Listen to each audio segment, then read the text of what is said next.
Har kullum dai naku ne ɗan baba photography. A wannan bidiyon zan koya mana yadda ake yin skin retouch a hoto ya fitar da more texture a fuskar mutum. Profile ne nan after my follow grade. So let me start it. Let me see. Amma fa zan yi amfani da pack ɗina ne na ɗan baba photography. So duk mai buƙatar ɗan baba photography zai iya yi min magana a handle ɗina na social media, ko kuma zan ajiye wata WhatsApp number na a gaban bidiyon ku gashi nan, sannan kuma a description ma zan ajiye duk mai buƙatar ɗan baba photography pack ɗin shi complete sai ya mun magana. A cikin pack ɗin dai ina da abubuwa kamar haka, so bara mu fara. Let me apply ɗan baba. Ɗan baba is a color, so za ku ga gayi nan color ɗin ya canza. This is the before and this is after. After nan kafin sa ɗan baba, nan kan bayan na sa, so za mu tafi frequency separation. Let me apply it.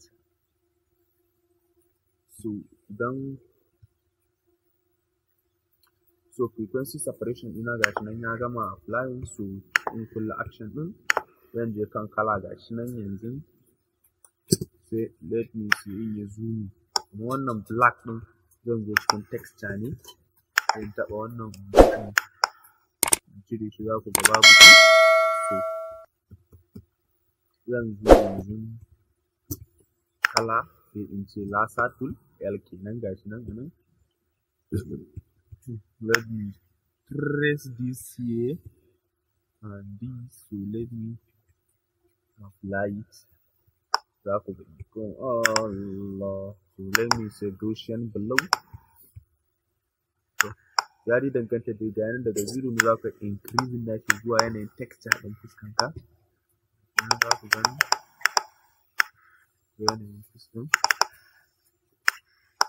kuma yanayin nan daban za ku ga gashi nan still dai gashi nan. So let me give it on 46.9.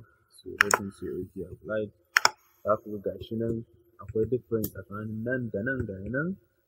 This is the before and this is after. So bara yanzu ku ga yi tracing nan.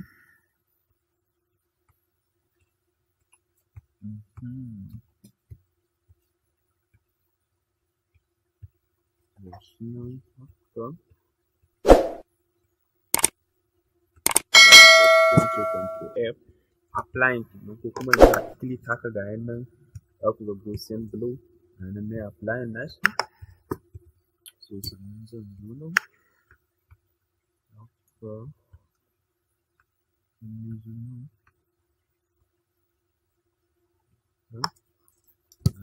ce ko just ko Control F nan gashi nan anan za ku gani, sai Control F Gaussian below. So let me try Control F. See is apply it. So zan zo nan inda mun apply ba kenan, nan haka to apply it. So nan shi ma zan yi apply ɗin kamar haka. So za ku gani cewa fuska na is very smooth. Za ku gani nan da texture nan, ya texture is more realistic. So bara dai in na gama, sannan zan zo nan hannun kenan.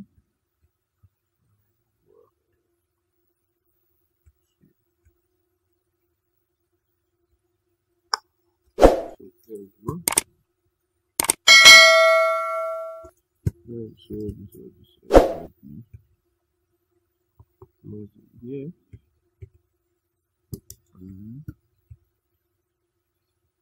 Let me apply it. Now ku gani gashi nan. So zan zo nan kuma haka. Yawwa. Za ku gani, za ku ga cewa ban samu hanci na ba.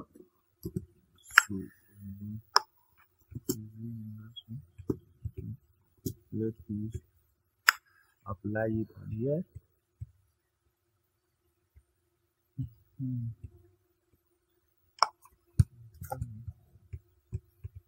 So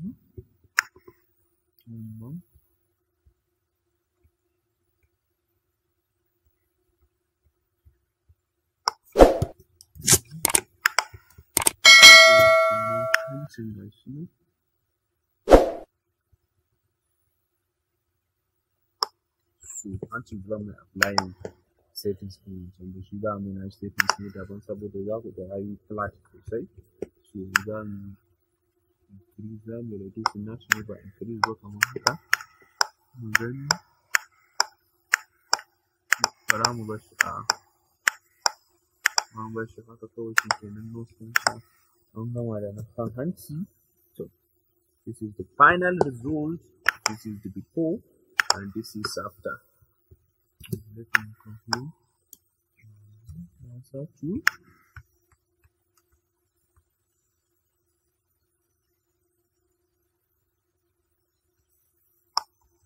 So,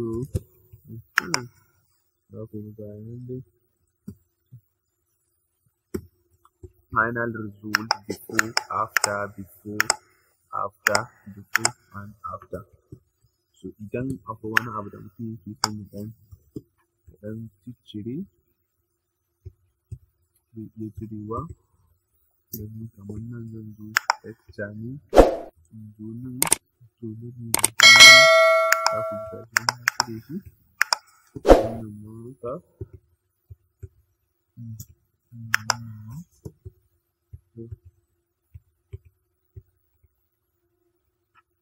To sai mun gama dai namu.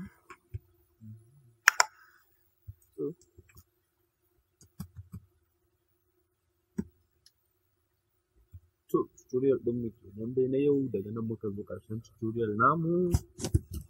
Na mi saving idan in yau ne first na shigowanka, danna mana subscribe sannan ku danna mana like, kuna yin comment yana ƙara mana ƙarfin gwiwan jin cewa kuna gamsuwa da tutorial namu.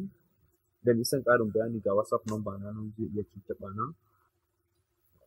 Abba Photography.